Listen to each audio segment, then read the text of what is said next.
I don't know what to say, really. 3 minutes to the biggest battle of our professional lives. All comes down to today. Either we heal as a team, or we're going to crumble. Inch by inch, play by play, till we're finished. We're in. What's up, good people? Mark Holmes here, and as always, I want to say thank you all for watching, commenting, subscribing, and being part of the Joe Boo Sports Report. Without you guys, as well as you ladies, you know that this literally does not work. I hope everybody's having a great day. I'm having a wonderful one. I'm headed to the dump, getting rid of some debris and garbage and everything else from working at the Red Brick House and things.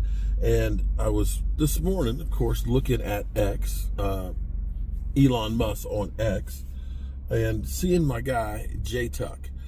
J-Tuck is huge on Twitter. In fact, J-Tuck is just huge in general. Shout out to him. In fact, we need to start a campaign because I was talking to him about the draft, okay? The draft is in Detroit, late April.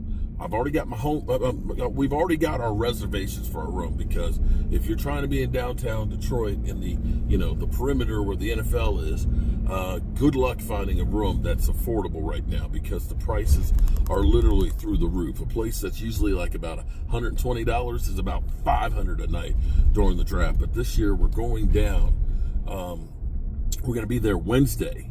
We're going to be there a day early, and we're going to be scouting it out. We're going to find the perfect location so that way we can broadcast, hopefully, with a great spot at the draft again this year like we did last year. So that's what we're looking to try and do. The thing that I can't wait for, the reason why I'm sitting here saying all this is because I was talking to Jay Tuck and trying to find out, hey, you going to the draft again this year? See, last year was in his hometown. Detroit's a little bit of ways away from KC. So he said he's 50-50 about going. So I'm going to say that we need to start the campaign and show J Tuck love and make sure that he goes to the draft. So that way we do some stuff together there at the draft and things. He's actually got his hotel reservation as well. So he can cancel it, but he's got it. So we want to push him on there. But J Tuck said that starting tomorrow, he's going to start the push for one King Henry, Derrick Henry, for the Cowboys to sign him.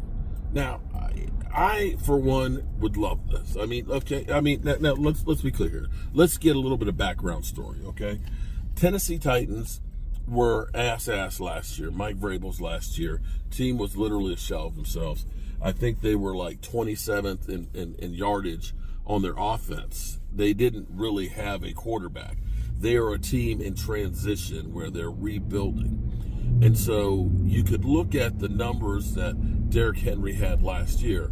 1,160 yards, 11 or 12 rushing TDs, and 4.2 yards per yard average, which is actually tying the lowest of his career.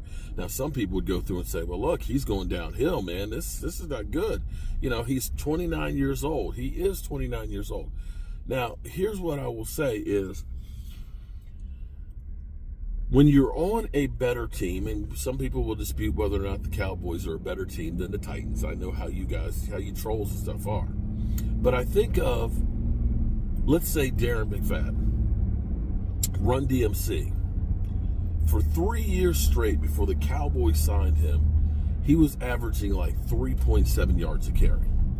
And most people looked at that and said, oh, geez, here we go. We're signing this bum-ass running back. But when he came to the Cowboys, behind then a really good offensive line and a better team, he almost bumped up by a full yard. I think it was 4.6 yards per carry. Now, I'm not going to say that we've got a great offensive line. We don't know if we're going to have Bell at center or if they're going to bring in Biotish or if we're going to draft a guy there. We don't know if Tyron Smith is going to come back, and if Tyron comes back, how many games he'll play, and is he actually studying the growth of others and consistency by being in and out of the lineup and so on. And we don't know if Terrence Steele will be getting back to where he was now another year removed from the ACL. All these things are question marks. But here's what I can say is, when you've got one element really good right now. You've got yourself a tight end who is emerging, who may become a bigger threat. And then all of a sudden you have Dak Prescott and CeeDee Lamb, which, was unbelievable last year. Maybe if they bring, with Brandon Cooks, that Brandon Cooks gets more involved into the offense. You have a passing game, which means it will be difficult for people to put 8 men in the box to stop King Henry. And make no mistake about it, he is huge. He is a bruiser, because I don't know if y'all realize how big Derrick Henry is. You've seen the ads with him on TV, and he's literally lifting up refrigerators and things. A lot of times those things are done with tricks and hydraulics and everything else, or hidden wires and things, but I bet you he's actually flipping that refrigerator over. Actually, the refrigerator's not actually that. I can flip over a refrigerator, to be honest with you. But be that as it may, he's 6'3", 247. 6'3", 247. He's the size of most linebackers.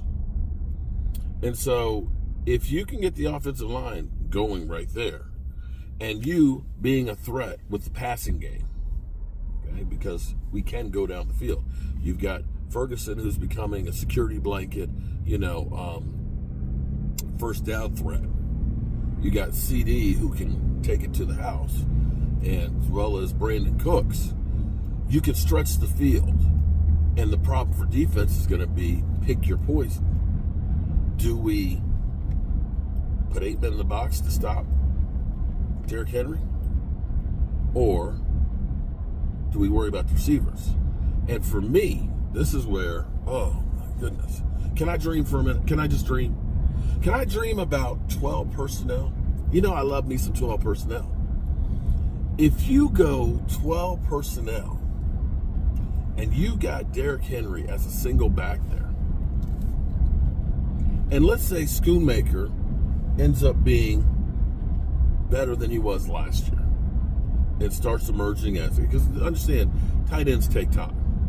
Tight ends are not an out-the-box position. You look at most of the really great tight ends right now, they're older guys that have been around for quite a bit. They're not young, out-the-box guys, That's where there's hope for Kyle Pitts. Be that as it may. Schoonmaker starts taking a few strides. He's a good blocker and everything else, and can also catch the football, or starts developing that. And then you got Fergalicious, who again is good at catching the ball and not a bad blocker. If you have those guys, and you got Derrick Henry, and you've got Cooks and CD on that offense, what do you do as a defensive coordinator? What do you do?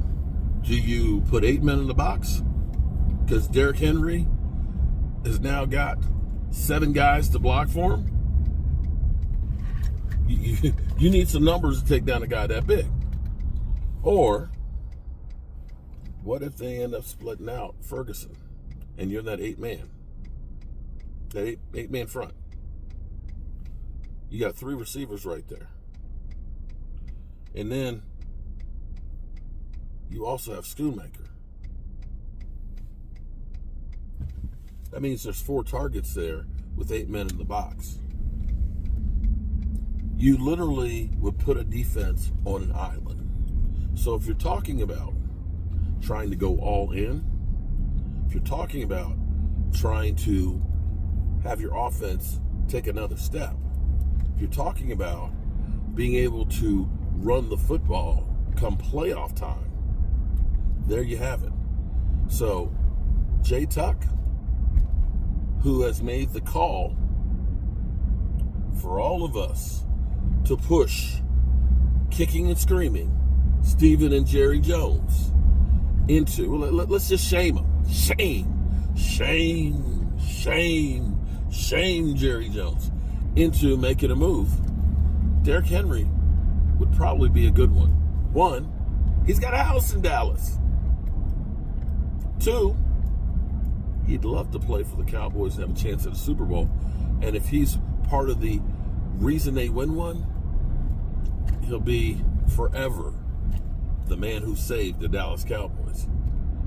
3, it makes a lot of sense. 4, you don't have to give up draft capital. 5, probably wouldn't be much more than what it would be to bring back, like, say, Zeke Elliott.